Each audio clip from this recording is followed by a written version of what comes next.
नमस्कार, मैं हूं अंकुर। आप देख रहे हैं सत्य न्यूज़। एक नजर डालते हैं अब तक की सुर्खियों पर।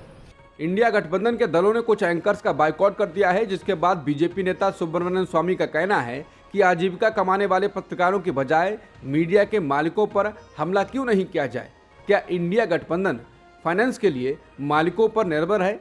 इसके अलावा जाने माने कलाकार, लेखक और अभिनय कर चुके वरुण ग्रोवर ने कहा है कि अगर आपके शहर में कोई समोसे की दुकान है जो घटिया क्वालिटी के तेल में बासी आलू और मिलावटी मैदे से समोसे बनाती है, तो अगर ऐसे में आप व्यक्तिगत रूप से उस दुकान से समोसे ना खाने का फैसला करते हैं, तो क्या ये अपनी सेहत की रक्षा है या दुकानदार का हक मारना? इसको भी एंकर से जोड़ा जा रहा है। जाने माने वकील गौतम भाटिया की पुस्तक के लॉन्च पर ओडिशा हाई कोर्ट के retired chief justice S Muralidhar ने गुरुवार को कहा कि जज तब भी राजनीतिक विकल्प चुनते हैं जब उन्हें लगता है कि वो तटस्थ हैं। जस्टिस मुरलीधर ने गौतम भाटिया की किताब को कोट करते हुए कहा कि गौतम की किताब वास्तव में आपको बताती है कि अदालत के सामने कई बार एक राजनीतिक मुद्दे को कानूनी मुद्दे का रूप दे दिया जाता है। आज हमारे पास दो खबरें थी, एक लक्षद्वीप के स्कूलों में भोजन की पसंद पर और दूसरा केरल के मंदिर में झंडा फहराने के बारे में। जज भी राजनीतिक विकल्प चुनते हैं जब वो सोचते हैं कि वो तटस्थ हैं और उनके पास कोई पद नहीं है। लेकिन चाहे आप किसी तर्क को मंजूर कर रहे हों या नामंजूर कर रहे हों, आपको एक राजनीतिक विकल्प ही चुनना पड़ता है। लंबी प्रक्रिया के बाद अब जाकर चुनाव आयोग ने माना है कि राष्ट्रवादी कांग्रेस पार्टी यानी एनसीपी में फूट पड़ चुकी है। चुनाव आयोग ने दोनों गुटों को 6 अक्टूबर को सुनवाई को बुलाया है। पार्टी में हुए विभाजन या विवाद को स्वीकार करने से पहले आयोग ने एनसीपी के दोनों ही गुटों को पार्टी की विधायी और संगठनात्मक विंग में समर्थन दिखाने के लिए सबूत पेश करने का समय दिया था। इंडियन एक्सप्रेस की रिपोर्ट के मुताबिक ये स्वीकार करते हुए पार्टी में विभाजन हो गया है। चुनाव आयोग ने गुरुवार को एनसीपी के संस्थापक शरद पवार और उनके भतीजे के नेतृत्व वाले दो गुटों के बीच विवाद में पहली सुनवाई की तारीख 6 अक्टूबर तय की है। जनसत्ता की रिपोर्ट के अनुसार उत्तर प्रदेश में हाल ही में हुए घोषित उपचुनाव ने बीजेपी के कान खड़े कर दिए हैं, जिसके बाद बीजेपी अब नई रणनीति पर काम करने में जुट गई है।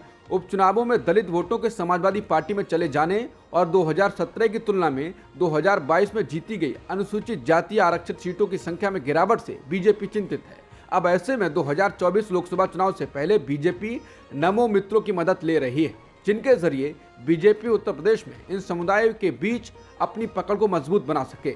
साथ ही पार्टी का एससी मोर्चा राज्य भर में 98 स्थानों पर भीम सम्मेलन आयोजित करने की योजना बना रहा है, जहां विभिन्न अनुसूचित जातियों के नेताओं और लोगों को भाग लेने के लिए बुलाया जाएगा। विभिन्न जातियों के नए कार्यकर्ताओं को नमो मित्र के रूप में नामांकित करना शुरू करने के बाद मोर्चा प्रत्येक विधानसभा क्षेत्र में कम से कम 100 ऐसे स्वयंसेवकों को शामिल कर रहा है।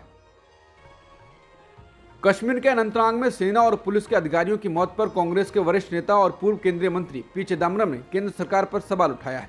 उन्होंने कहा कि 4 जवानों की मौत के बाद भी सरकार ने शहीदों को श्रद्धांजलि तक नहीं दी। उन्होंने ट्विटर पर लिखा, बुधवार 13 सितंबर को कश्मीर में एक कर्नल, एक मेजर, एक डीएसपी और एक राइफलमैन शहीद हो गए। सत्तारूढ़ सरकार और बीजेपी ने शहीदों को श्रद्धांजलि तक नहीं दी। ऐसा लगता है कि जैसे सरकार ये मानकर चल रही है कि कश्मीर में उनकी अव्यवस्थित नीतियों को बचाने में लोग तो मरेंगे ही, जब तक कश्मीर के लोग अलग थलग महसूस करेंगे और उन्हें लगेगा कि उनके साथ धोखा हुआ है, तब तक वहां शांति बहाल नहीं हो सकती है।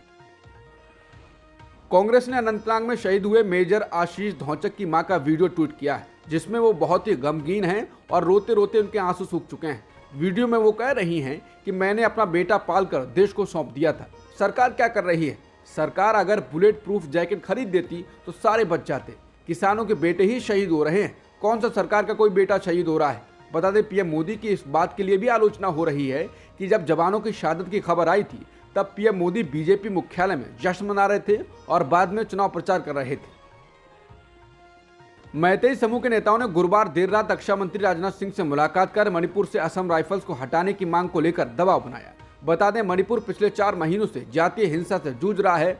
असम राइफल्स को वहां कानून व्यवस्था बनाए रखने के लिए लंबे समय से तैनात किया गया है। हिंदुस्तान टाइम्स की रिपोर्ट के मुताबिक रक्षा मंत्री राजनाथ सिंह से गुरुवार को मुलाकात के बाद आधी रात को जारी एक बयान में मैतेई समूह ने कहा कि दिल्ली मैतेई समन्वय समिति ने केंद्रीय मंत्री से उनके आवास पर मुलाकात की और असम राइफल्स के स्थान पर दूसरे सुरक्षा बल के तैनाती की मांग की। मालूम हो कि मणिपुर इंटीग्रिटी समन्वय समिति ने यह कहते हुए असम राइफल्स को हटाने की मांग की है कि उसका रवैया पक्षपातपूर्ण है। मैतेई महिला समूह ने असम राइफल्स के खिलाफ कई विरोध प्रदर्शन भी किए हैं। सुप्रीम कोर्ट में गुरुवार 14 सितंबर को बिल्किस बानो केस की सुनवाई हुई। इस दौरान सुप्रीम कोर्ट ने कहा कि वो इस बात की जांच करेगा कि क्या बिल्किस बानो सामूहिक बलात्कार मामले के दोषियों को समय से पहले जेल से रिहा करने के मामले में कोई तरजीह दी गई थी। सुप्रीम कोर्ट में अब इस केस की अगली सुनवाई 20 सितंबर को होगी। सुप्रीम कोर्ट 2002 के गुजरात दंगों के दौरान बिल्किस बानो के साथ सामूहिक बलात्कार करने और उसके परिवार के कई सदस्यों की हत्या करने वाले 11 दोषियों को मिली सजा में छूट देने के गुजरात सरकार के फैसले को चुनौती देने वाली याचिका पर गुरुवार को सुनवाई कर रहा था। नूंह में 31 जुलाई को सांप्रदायिक हिंसा के आरोप में पुलिस ने हरियाणा के कांग्रेस विधायक को गिरफ्तार कर लिया है।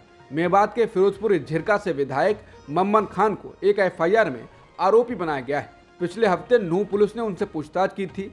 मम्मन खान को शुक्रवार 15 सितंबर को कोर्ट में पेश किया जाएगा। पुलिस ने एफआईआर में 52 आरोपियों को नामजद किया था। उसमें से अभी तक 42 को गिरफ्तार किया गया है।